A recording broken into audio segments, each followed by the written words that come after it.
So we're talking about the banded pull apart. This is a movement that we use very regularly in our programming, and it has a huge return on investment. Something that we're doing different now that we weren't doing in the past is, one, we're doing them slower and more controlled, and number two, at end range, we're going into external rotation. So these are the two things that are going to make the movement feel different, as well as activate different musculature. When we get into that end range position, we're bringing the scapula together and getting more activation of the rhomboids as well as the lower traps. So it's going to feel a lot different for your clients. They're going to get a lot more from it by doing this. So a few things we want to make sure happen. One, we have tension all the time. I see a lot of people do these and they lose band tension. We should never lose band tension. We lose the benefits of accommodating resistance if we don't have tension through full range of motion.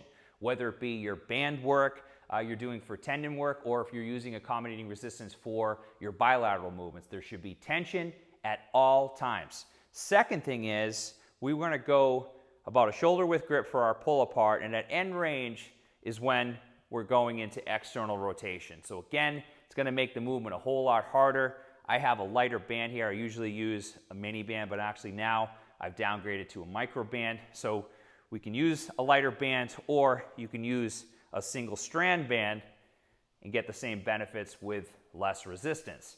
Same goes for our banded face pull aparts. When we're pulling from our high position at end range, we're going into external range of motion. So make sure that your clients are doing that. Make sure that they're keeping the ribs down, anterior core is turned on.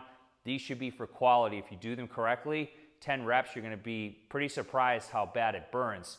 All right, so those are two things you want to do. Tension at all times and external rotation at end range.